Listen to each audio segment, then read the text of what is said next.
Hello welcome all of you. നമ്മളിന്ന് discuss ചെയ്യാൻ പോകുന്നത് ഇംഗ്ലീഷ് ഫോർ കമ്മ്യൂണിക്കേഷനിലെ ബ്ലോക്ക് 4 ഇമ്പോർട്ടൻ്റ് ആയിട്ടുള്ള വൺ വേർഡ്സ് ആണ് കേട്ടോ. Then first question, where did the writing system first appear? എവിടെയാണ് റൈറ്റിംഗ് സിസ്റ്റം ആദ്യമായിട്ട് കൊണ്ടുവന്നത്? എവിടെയാണ്? Mesopotamia. Then second one, in which century was the English alphabet standardized by including 26 letters? 26 letters അടങ്ങിയിട്ടുള്ള English alphabet standardise ചെയ്തത് എപ്പോഴാണ്? 16th century. Then third one, name one e-book store. ഏതെങ്കിലും ഒരു e-book store ഏതാണ് example ആയിട്ട് എഴുതാൻ പറ്റുക? Amazon Kindle store. Then fourth one, who invented lithography? Lithography invent ചെയ്തത് ആരാണ്? നമ്മൾ ഡീറ്റെയിൽ ആയിട്ട് പാഠം ഡിസ്കസ് ചെയ്ത സമയത്ത് പറഞ്ഞതാണ്. ആരാണ്? Alois സെൻഫെൽഡർ.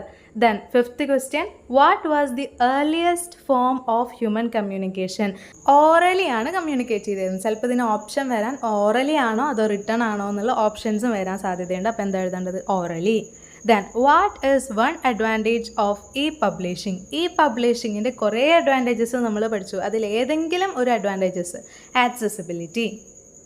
Then, which was the first personal computer that was introduced in 1975? ആദ്യമായിട്ടുള്ള പേഴ്സണൽ കമ്പ്യൂട്ടർ ഏതാണ്? Altair 8800. Eighth question, what is an example of an AI application? AI ആപ്ലിക്കേഷൻ്റെ എക്സാമ്പിൾസ് നമ്മൾ പഠിച്ചതാണ്. Alexa, Siri. ഇതിൽ രണ്ടിൽ ഏതെങ്കിലും ഒന്ന് എഴുതി വയ്ക്കുക, അലക്സ അല്ലെങ്കിൽ സിരി.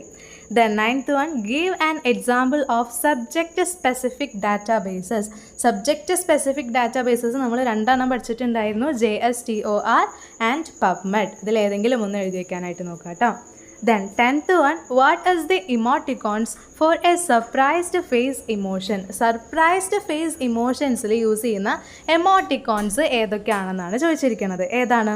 ഫസ്റ്റ് രണ്ട് ഡോട്ട് ഇടുക. ദെൻ O എന്നുള്ള ലെറ്ററാണ് എന്തിനെ സൂചിപ്പിക്കുന്നത്? Surprised face. എമോട്ടിക്കോൺസിൽ സർപ്രൈസ്ഡ് ഫേസിനെ സൂചിപ്പിക്കുന്നത് ആദ്യം രണ്ട് ഡോട്ട് പിന്നെ O. അതിലുള്ള ടെക്സ്റ്റിലുള്ള ആ ഒരു എമോട്ടിക്കോൺസ് നോട്ട് ചെയ്ത് വെക്കുക. അതിലേതെങ്കിലും ഒന്ന് ചിലപ്പോൾ ഇതേപോലെ ചോദിക്കാനുള്ള ചാൻസ് ഉണ്ട്. Then 11th one, what is the file format used for digital audio files known as?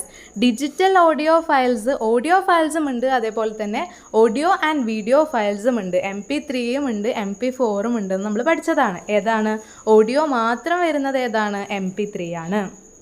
Then 12th question, what are the graphical representations of emotions and the objects used in digital communication known? എന്താണ് പറയുക? Emojis. Objects വെച്ചിട്ടുള്ളതാണെങ്കിൽ emojis, അതല്ല keyboard characters വെച്ചിട്ടുള്ളതാണെങ്കിൽ നമ്മൾ എന്ത് പറഞ്ഞിട്ടുണ്ടായിരുന്നു? അമോട്ടിക്കോൺസ് എന്ന് പറഞ്ഞിട്ടുണ്ടായിരുന്നു. Then 13th question, what is another term for cyber law? Cyber law another term എന്താണ്? Cyber ലോക്കുള്ള another term എന്താണ്? Law of the internet. Then 14th question, write one reason that makes the new media unique. New മീഡിയനെ unique ആവുന്ന കുറേ features നമ്മൾ പഠിച്ചു. ഏതെങ്കിലും ഒന്ന് എഴുതുക. Interactivity. Then 15th one, what is the section 66B of IT Act 2000 deal with? 66B, section 66B. ഓരോ സെക്ഷനും നമ്മൾ ആ ടേബിൾ അത്രയും ഇമ്പോർട്ടൻ്റ് ആണെന്ന് പറഞ്ഞതാണ് ആ ഒരു യൂണിറ്റ് ഡിസ്കസ് ചെയ്ത സമയത്ത്. ഏതാണ്? Identify theft.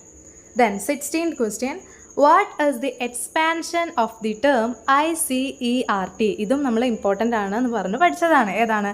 Indian computer emergency response team. Indian computer emergency response team, ICERT. Then how many sections are originally contained in the IT Act of 2000? IT Act of 2000ൽ originally എത്ര sections ആണ് വരുന്നത്? 94 sections ആണ് വരുന്നത്. 13 chapters ആണ്, 4 schedule ആണെന്നൊക്കെ നമ്മൾ പഠിച്ചതാണ് അല്ലേ ആ യൂണിറ്റ് ഡിസ്കസ് ചെയ്ത സമയത്ത്. അപ്പോൾ എത്ര സെക്ഷൻസ് ആണ് വരുന്നത്? 94.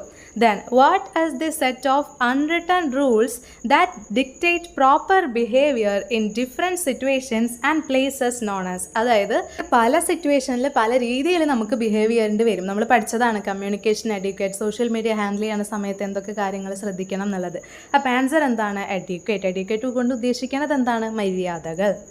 Then name an example of cyber crime. Cyber ക്രൈമിന് ഒരുപാട് എക്സാമ്പിൾസ് ലാസ്റ്റ് ബോക്സിൽ നമ്മൾ പഠിച്ചു. ഇമ്പോർട്ടൻ്റ് ആണെന്ന് പറഞ്ഞ ബോക്സ് ആയിരുന്നത്.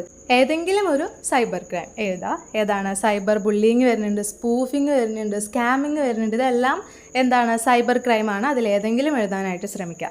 Then is the following sentence true or false? ഇതിന് ആൻസർ നിങ്ങൾ കമൻ്റ് ആയിട്ട് അറിയിക്കുക കേട്ടോ.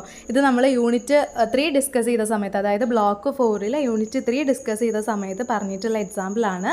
അപ്പോൾ അത് കണ്ടവരാണെങ്കിൽ ഇത് നിങ്ങൾക്ക് ചെയ്യാൻ പറ്റുന്നുണ്ടോ, ഈ ക്വസ്റ്റ്യൻ ആൻസർ ചെയ്യാൻ പറ്റുന്നുണ്ടോ എന്ന് നോക്കുക ആൻഡ് കമൻറ്റിൽ ഇടാം കേട്ടോ.